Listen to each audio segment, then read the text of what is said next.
Hey, what's up, everyone? Alan Johnson with the AJ team. This is the 2021 housing outlook for the DMV. All right. So every year, what I like to do is I like to look back at what happened and give you guys just some thoughts and predictions and some trends that I think are going to happen in the coming year when it comes to our housing market. So number one, all right, watch the rate.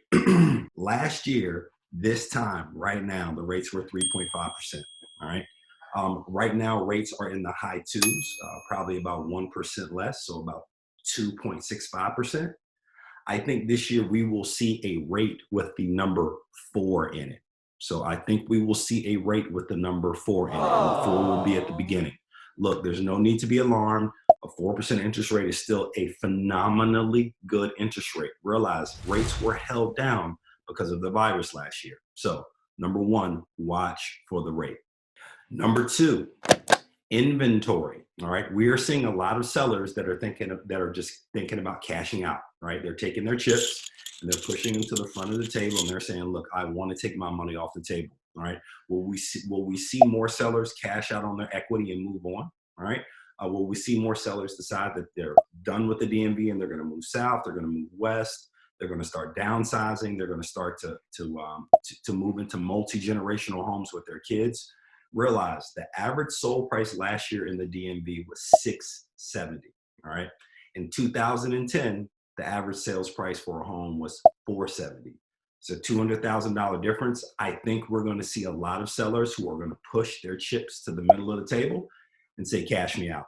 All right. Number three, where are people going to move? Right. I think have already started to see a shift of where people are moving, right? Where they're going.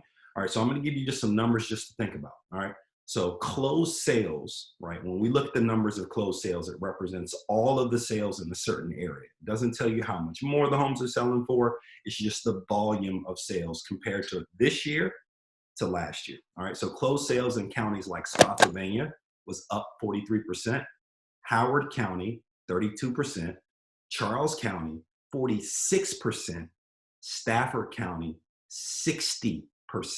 All right. Now, compare that to counties that are inside of the Beltway. Fairfax was up 27%, and DC was up 18%. Look, there's good growth everywhere, but there's a higher percent of growth in the tertiary counties, the counties that are outside of the Beltway. All right.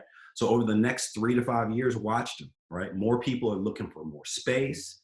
Commuting is no longer a factor for a lot of people in our region. And you can get more bang for your buck in those tertiary counties. So if I were thinking about where I would want to invest over the next 3 to 5 years, I would look in those tertiary counties. Number four, home renovation costs are increasing. So many realtors will talk about the numbers, but they don't talk about just everything that relates to real estate, right?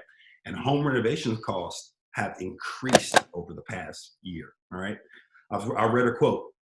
It's cost 50% more, and it takes 50% more time to get renovations done. So it costs 50% more to get renovations done. It takes 50% more time. And the reason why we're seeing that is because material costs are more expensive. It's just taking more time to get those materials in.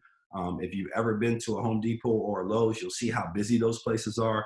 We're in the process of renovating properties, and the price is increasing on those properties, and it's taking more time, right? So that's something that you need to think about, because that directly relates to how much home prices, how much homes cost, right? Because if I have to spend more on my materials and it takes me more time, then that's something that may be trickling down to consumers.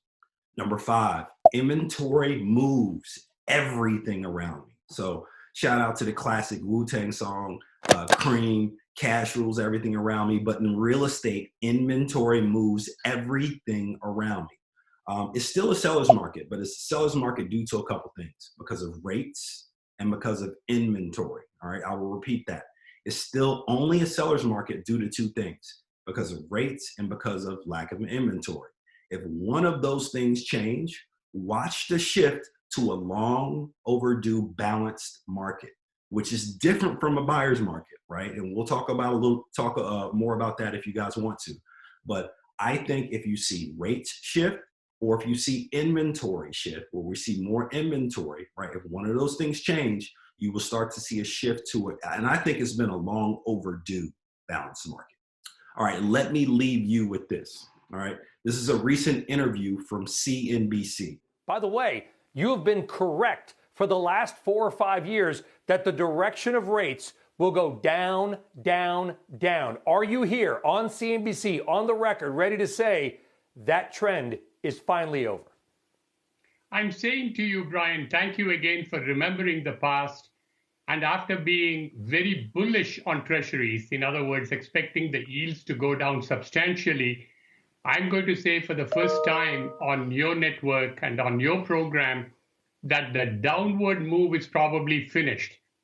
The question is, how high are they going to rise? Remember, when rates rise, prices tend to do the opposite. So when interest rates rise, prices tend to do the opposite. This next year, we will be only looking at two things. We will be looking at inventory, and we will be looking at rates. If we see either of those two shift, then we will see a long overdue shift in our market as well. All right. So if you're looking to buy, sell, or invest, let's set up a free 15-minute free 15-minute consultation. I am Alan Johnson with the AJ team. I hope you guys enjoyed this 2021 housing outlook.